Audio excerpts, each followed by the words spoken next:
எங்கள் அம்மா என்ன குழம்பு வைக்கிறதுன்னு யோசனையிலே இருந்தாங்க. நானாக கூடையை தூக்கிட்டு டக்குன்னு காய்கறி தோட்டத்துக்கு வந்துட்டேன். இங்கேயும் அங்கேயும் அலைஞ்சு கடைசியில் நல்லா பெருசாக நீல கலரில் குண்டு கத்திரிக்காய் ஒன்று இருந்ததுங்க.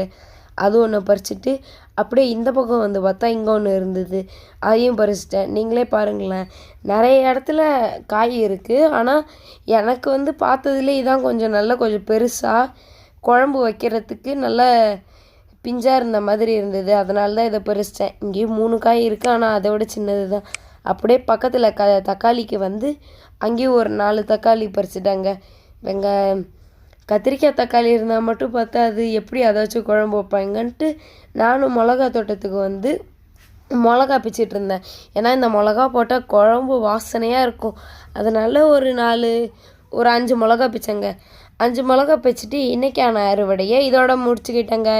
இன்னொரு வீடியோவில் பார்க்கலாம். Tata, bye bye, see you.